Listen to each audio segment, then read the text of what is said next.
नमस्कार दोस्तों, आज की हमारी कहानी इस प्रकार है। साक्षी की आज सुहागरात थी। उसकी शहर के जाने माने साड़ी व्यवसायी गोपाल जी के बेटे संजय से हुई। संजय काफ़ी समझदार और पढ़ा लिखा लड़का था। संजय के बहन भी थी जो अभी पढ़ रही थी।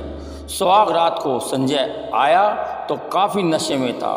ये देखकर साक्षी के सारे सपने चकनाचूर हो गए। उसने सपने में भी नहीं सोचा था कि संजय शराब पीने का आदी है। अगर साक्षी को मालूम होता तो वो शादी नहीं करती। अब साक्षी रोज़ संजय को समझाने की कोशिश करती थी कि शराब मत पिया करो, तो संजय हर बार साक्षी को ये कहकर टाल देता था, मैं शराब दिन में नहीं पीता, रात को ही पीता हूँ। साक्षी के बार बार समझाने के बाद भी संजय नहीं माना तो साक्षी ने कहना छोड़ दिया। कुछ दिनों बाद संजय की तबीयत ठीक नहीं रहने लगी तो हॉस्पिटल में जांच करवाई तो लीवर में खराबी बताई। डॉक्टरों ने संजय को शराब पीने से मना कर दिया, तब भी संजय ने शराब नहीं छोड़ी। साक्षी ने एक दिन गुस्से में आकर संजय से पूछ ही लिया कि शराब की लत कैसे पड़ गई, तो संजय ने नहीं बताई। साक्षी ने सास से बात की तो सास ने भी नहीं बताई। तो साक्षी ने अपनी ननद नीतू से अपने भाई की हालत का हवाला देकर पूछा तो पहले मना कर दिया, लेकिन साक्षी के जोर देने पर बताया कि भैया को शादी से पहले अपनी कॉलेज की एक लड़की अनीता से प्यार था, लेकिन अन्य जाति की और गरीब थी। पिताजी इस रिश्ते को राजी नहीं थे।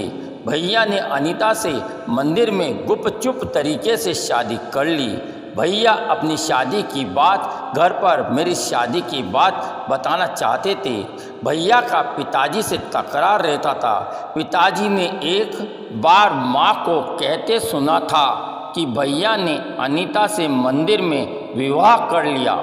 इससे खफा होकर पिताजी ने अनीता के माता पिता को डरा धमकाकर उन्हें काफ़ी पैसा देकर दूसरे शहर भेज दिया। भैया ने अनीता को खूब ढूंढा लेकिन नहीं मिली। फिर भैया ने पिताजी के दबाव में आकर और माँ की बीमारी के कारण आपसे शादी कर ली। ये सुनकर साक्षी सन्न रह गई। उसने अनीता का पता लगाने की कोशिश की तो पता चला कि अनीता और उसका पूरा परिवार बिना बताए कहीं चला गया।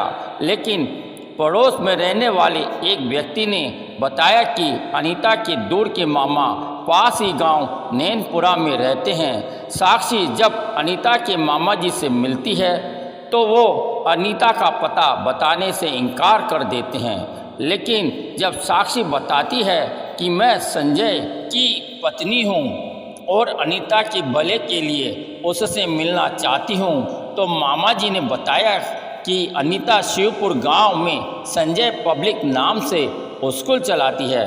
तो साक्षी शिवपुर जाती है तो मालूम पड़ता है कि अनीता के एक बच्ची हुई है जो संजय की है। गांव में अनीता के परिवार वालों ने कह रखा है कि अनीता की शादी होने के बाद पति संजय की बीमारी की वजह से मौत हो जाती है। पति होते हुए भी अनीता गांव में विधवा का जीवन जी रही है। ये देखकर साक्षी को बहुत दुख होता है। सोचती है अगर मैं संजय के साथ रहती हूँ तो संजय अनीता की याद में शराब पी पी कर अपनी जान दे देगा और अनीता सुहागन होते हुए विधवा की जीवन जीती रहेगी और जो बच्ची है उसको भी पिता का प्यार नहीं मिलेगा। साक्षी ये फैसला करती है कि वो संजय से तलाक लेकर अनीता और उसकी बच्ची को उसका हक दिलवाएगी।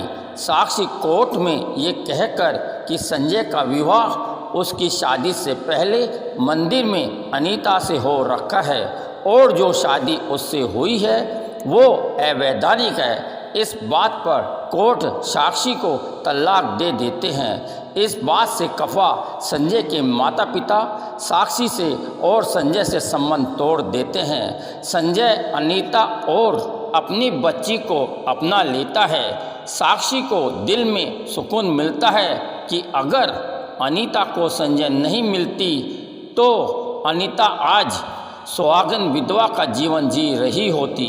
जब ये बात साक्षी के पिताजी के दोस्त को मालूम पड़ती है तो वो साक्षी के पिताजी को कहते हैं, मैं अपने बेटे मनीष के कहने पर साक्षी का हाथ मांगना चाहता था, लेकिन मालूम पड़ा कि साक्षी की शादी तय हो गई तो मैंने फिर बात नहीं की। अगर आपको एतराज़ नहीं हो तो मेरा बेटा अभी भी आपकी बेटी से शादी करने को तैयार है।